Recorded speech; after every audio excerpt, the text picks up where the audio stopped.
ceux qui ont une âme de pauvres, car le royaume des cieux est à eux.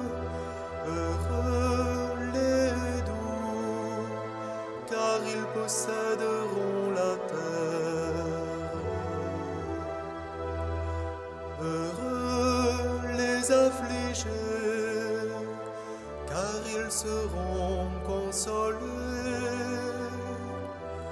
Heureux les affamés et assoiffés de justice, car ils seront rassasiés.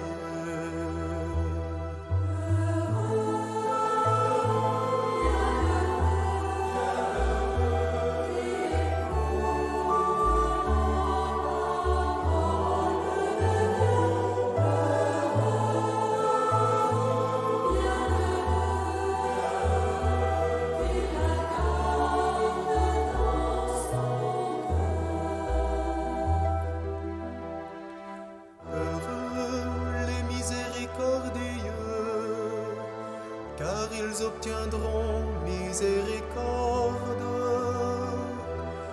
Heureux les cœurs purs, car ils verront Dieu. Heureux les artisans de paix, car ils seront appelés fils de Dieu. Heureux les persécutés pour la justice, car le royaume des cieux est à eux.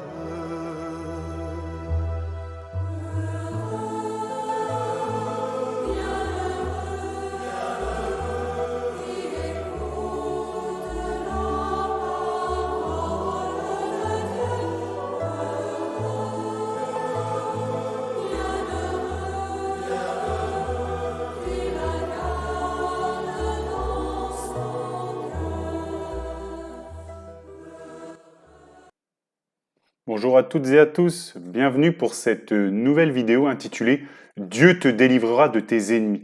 Je répète, Dieu te délivrera de tes ennemis. Alors déjà, merci à cette musique, oui, nous sommes heureux, bien heureux.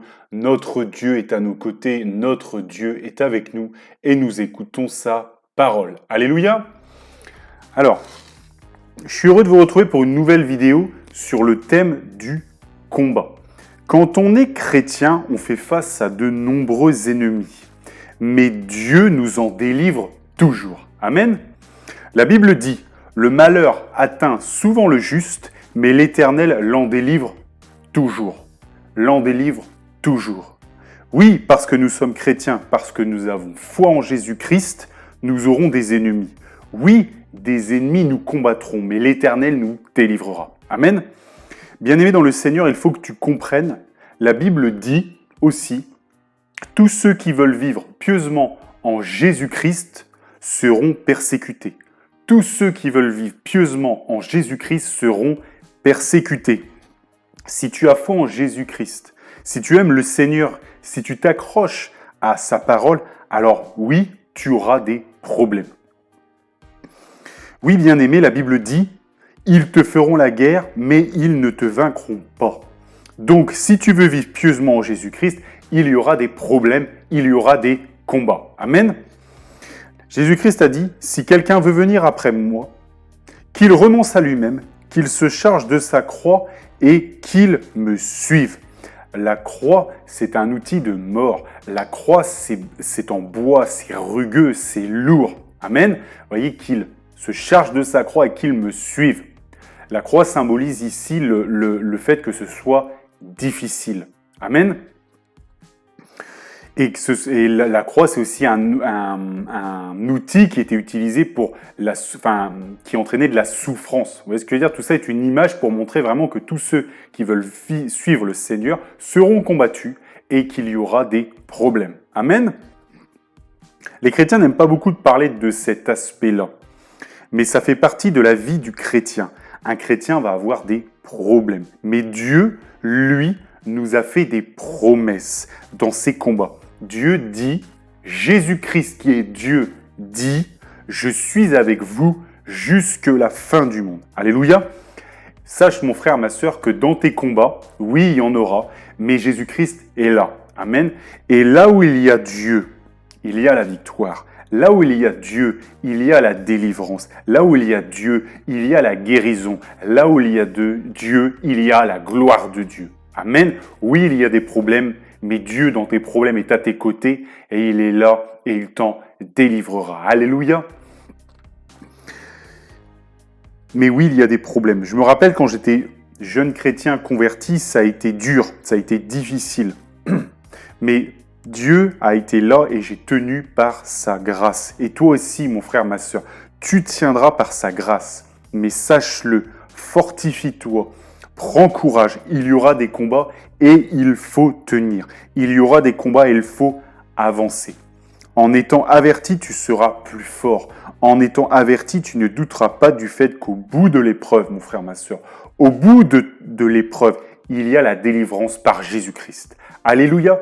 Et tout au long de cette épreuve, de ce combat, le Seigneur est là et il veille. Amen. Aujourd'hui, j'aimerais parler du fait que Dieu nous appelle à lutter. Dieu nous appelle à résister, c'est vrai. Mais Dieu nous appelle à aimer nos ennemis et à laisser Dieu agir puissamment dans nos vies. Dieu dit, aimez vos ennemis. Et Dieu dit, le Seigneur dit, à moi la vengeance, à moi la rétribution.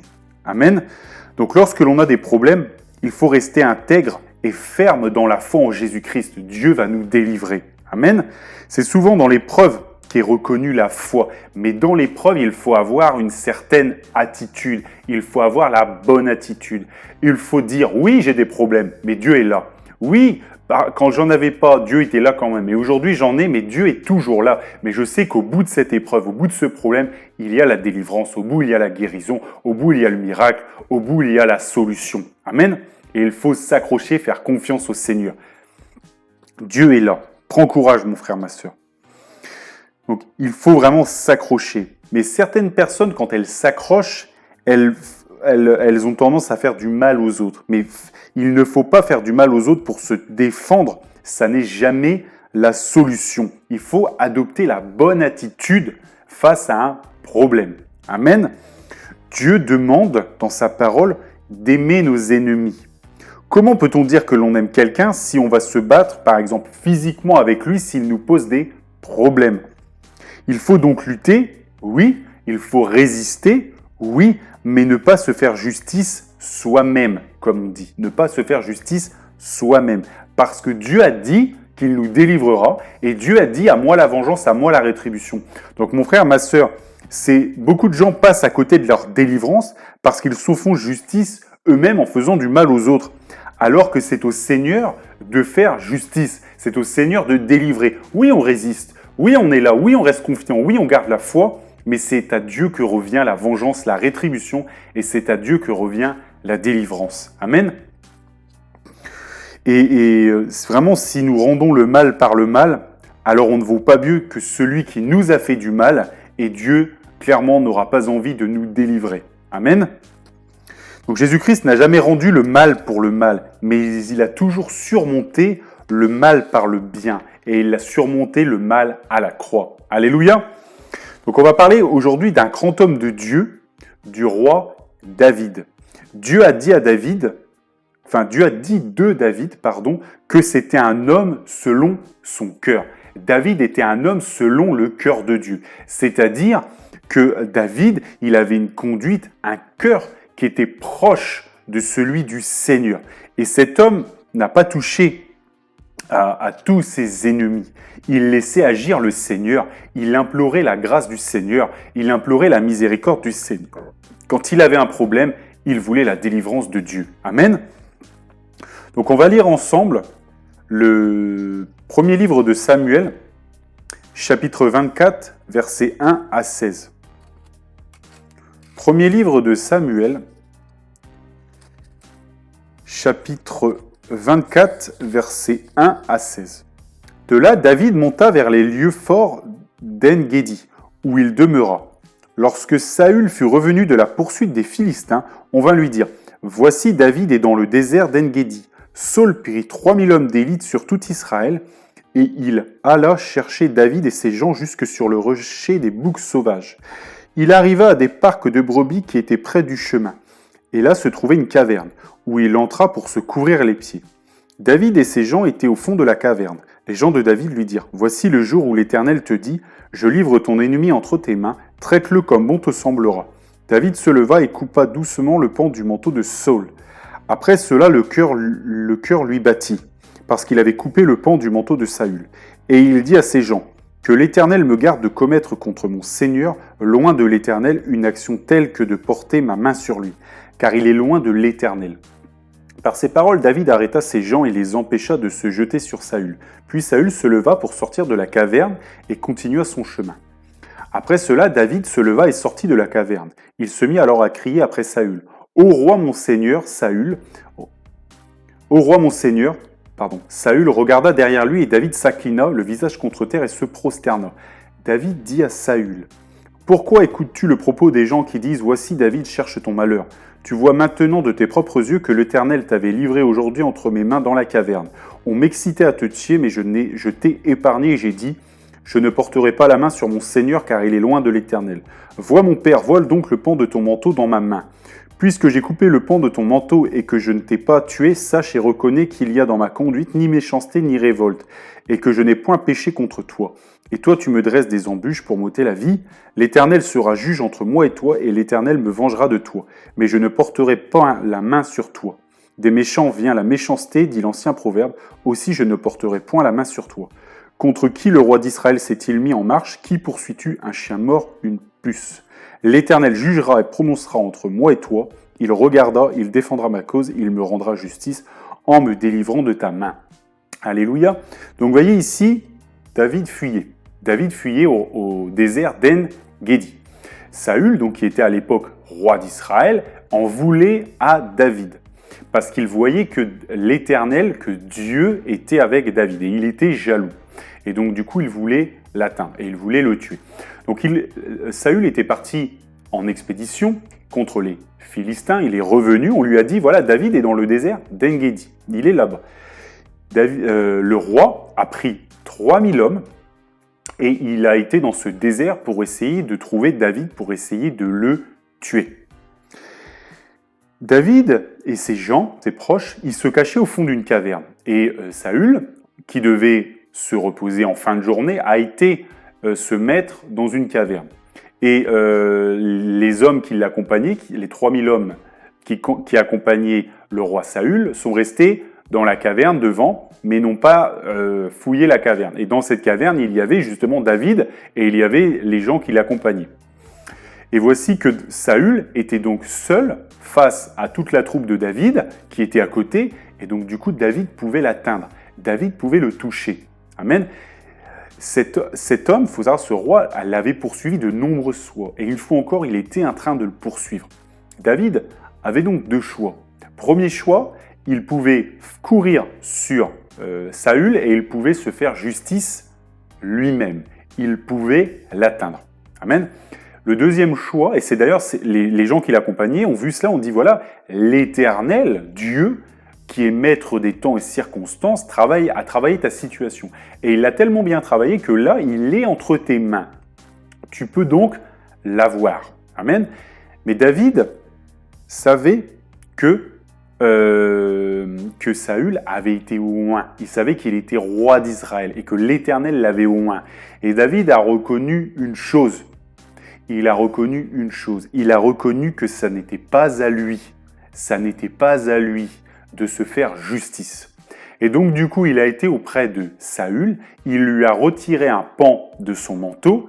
Et ensuite, quand il était éloigné, il a crié à Saül et lui a dit « Voilà, j'aurais pu t'atteindre, j'aurais pu te faire du mal, mais je ne l'ai pas fait. Et voici le pan de ton manteau, voici la preuve. » Amen. Et il ne l'a pas touché.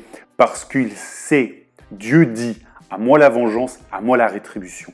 C'est à Dieu de rendre la vengeance. C'est à Dieu qu'appartienne la vengeance, pardon. C'est à Dieu qu'appartienne la rétribution. Mon frère, ma sœur, je ne sais pas la situation que tu endures. Je ne sais pas les problèmes que tu peux traverser. Ce que je sais, c'est que si tu as des problèmes, c'est déjà c'est normal. Dieu a dit, tous ceux qui veulent vivre pieusement en Jésus-Christ seront persécutés. Donc oui, il y aura des problèmes. Ce qu'il faut faire, c'est tenir, demeurer ferme. Dieu est à tes côtés. Dieu est là. Dieu voit ton problème. Deuxièmement, et il va te délivrer. Il attend de voir comment tu réagis, comment tu agis. Est-ce que tu lui fais confiance à lui ou est-ce que tu rends le mal pour le mal? Amen.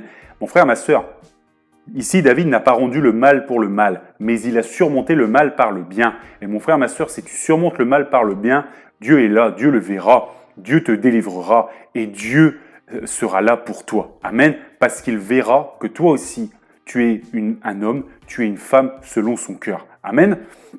Et là, vous voyez donc, David a renoncé. Il n'a pas voulu porter la main sur cet homme. Et nous aussi, les personnes qui nous font des problèmes, oui, nous allons résister. Oui, nous allons dire qu'on n'est pas d'accord, mais on ne doit pas leur faire de mal. Le Seigneur dit, à moi la vengeance, à moi la rétribution, c'est à Dieu de nous faire justice. C'est à Dieu de créer les solutions dans nos vies, pas à nous de nous faire justice nous-mêmes en étant méchants avec les autres. Parce que le Seigneur qui a dit qu'il nous délivrerait, qui a dit effectivement que parfois nous devions agir, il a dit que nous devons aimer nos ennemis. Le Seigneur Jésus-Christ l'a dit, il a dit aimez vos ennemis. Un ennemi, c'est quelqu'un parfois qui va te faire du mal, mais il faut quand même que tu l'aimes parce que ton ennemi d'aujourd'hui peut devenir ton ami de demain. Amen. Parce que demain, Dieu peut lui donner la repentance, il peut lui donner la foi en Jésus-Christ et donc du coup, il peut se tourner vers Dieu. Amen. Et en voyant aussi ta conduite, en voyant comment tu résistes, en voyant comment Dieu te fait justice, en voyant les solutions qui sont mises dans ta vie, Dieu peut se révéler aussi comme ça à ces hommes et ces femmes qui te font du mal. Amen. Donc, ne nous résistons, oui, mais demeurons fermes dans la foi. La délivrance arrive. Dieu est un Dieu de justice, il nous délivrera. Mais restons intègres et fermes. Amen. Et vous voyez, c'est bien ce que David lui a dit. Il lui a dit, l'Éternel sera juge entre moi et toi, et l'Éternel me vengera de toi. Amen. Vous voyez, c'est à l'Éternel qu'appartient la vengeance. Donc c'était à l'Éternel de faire justice à David. Et l'Éternel a fini par le faire en livrant Israël et son roi lors d'une bataille. Et si je me rappelle bien, c'était contre les Philistins. Amen. Et la royauté a été donnée à David. Parce que David est resté intègre. Homme selon le cœur de Dieu. Amen. Donc, c'est vraiment une leçon pour nous. Et vraiment, en vérité, devant Dieu, la Bible dit que nous avons tous péché. Et donc, du coup, que nous sommes tous, quelque part, coupables. Et devant Dieu, donc nous sommes tous pécheurs. Et notre ennemi pêche aussi, mais il a aussi une famille, il a aussi des enfants qu'il aime. Et ce n'est pas à nous de venir et de détruire tout cela. Au contraire, Dieu nous a demandé de les aimer.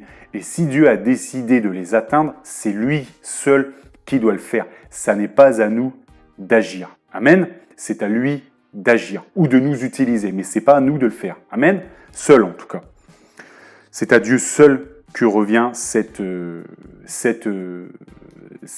droit. Amen. Alors on va faire, et sachez que si des personnes se font justice eux-mêmes, si là David s'était fait justice lui-même, Dieu n'aurait pas aimé cela. Parce que c'était pas David, encore une fois. David, son rôle, c'était quand même de rester fidèle envers le roi d'Israël. Et donc pas de se faire justice ainsi. Amen. Donc, on va faire une petite ouverture chronologique, si je pourrais dire. Vous savez, il y a à peu près 800 ans, le temps des croisades. Les croisades, donc, c'est-à-dire qu'on envoyait le peuple européen, on va dire, envoyer des gens se battre en Terre Sainte pour récupérer la Terre Sainte. Voilà. Les croisades ont eu lieu parce que les gens ont pris l'évangile, ils l'ont détourné du message, ils l'ont pris pour faire la guerre. Alors que Dieu dit d'aimer nos ennemis. Donc, clairement, les croisades, ça n'était pas une bonne idée. D'ailleurs, ça s'est terminé très mal. Ces gens, à l'époque, ils voulaient détruire leurs ennemis, comme Israël l'avait fait quand ils ont été à Canaan. Parce que quand Israël a été à Canaan, il a pris possession de la terre promise. Mais ça, c'était l'ancienne alliance. Et Dieu leur avait dit de conquérir ce territoire. Il leur avait dit, mais depuis Jésus-Christ a inauguré la nouvelle alliance en son sang, Et nous qui sommes païens, si nous ne sommes pas juifs, nous qui sommes païens, nous avons été ouverts à la grâce de Dieu par cette alliance, la nouvelle alliance en Jésus-Christ. Et dans cette alliance, Dieu dit, Jésus-Christ dit, tu aimeras ton prochain comme toi-même. Et d'aimer nos ennemis. Alléluia. Donc, du coup, il faut donc, du coup, la bonne posture, c'est bien sûr de ne pas faire la guerre et de ne pas faire du mal aux gens. Et Paul le disait bien, l'apôtre Paul le disait bien, la charité. Vous voyez toujours la charité. La charité, c'est l'amour. Ça ne fait pas de mal au prochain. Amen. Parce qu'on sait très bien que celui qui nous fait encore une fois du mal aujourd'hui peut devenir notre frère de demain. Il faut supporter. Et Dieu qui est là, qui voit que nous supportons, si nous demandons son aide, si nous l'appelons, Dieu nous fera justice, Dieu nous délivrera, il l'a promis. Amen. Donc rappelez-vous, nous n'avons pas à lutter contre la chair et le sang, donc on ne veut pas combattre le corps des gens, mais l'esprit du monde pour le royaume de Dieu. C'est ça la lutte spirituelle, c'est pas faire du mal aux gens physiquement. Amen. Donc on va lire un autre passage de l'Épître aux Romains, chapitre 12, versets 14 à 21. Bénissez ceux qui vous persécutent, bénissez et ne maudissez pas. Réjouissez-vous avec ceux qui se réjouissent, pleurez avec ceux qui pleurent. Ayez les mêmes sentiments les uns envers les autres. N'aspirez pas à ce qui est élevé, mais laissez-vous attirer par ce qui est humble. Ne soyez point sages à vos propres yeux. Ne rendez à personne le mal pour le mal. Recherchez ce qui est bien devant tous les hommes. S'il est possible, autant que cela dépend de vous, soyez en paix avec tous les hommes. Ne vous vengez point vous-même, bien-aimés, mais laissez agir la colère, car il est écrit « À moi la vengeance, à moi la rétribution, dit le Seigneur. » Mais si ton ennemi a faim, donne-lui à manger, s'il a soif, donne-lui à boire, car en agissant ainsi, ce sont des charbons ardents que tu amasseras sur sa tête. Ne te laisse pas vaincre par le mal, mais surmonte le mal par le bien. Amen. À moi la vengeance, à moi la rétribution, dit le Seigneur. Donc vraiment, si en plus il a faim, il faut le nourrir, il faut lui donner à manger. Et c'est le Seigneur vous voyez, ça dit, mais laissez agir la colère. Ne vous vengez point vous-même, bien-aimés, mais laissez agir la colère.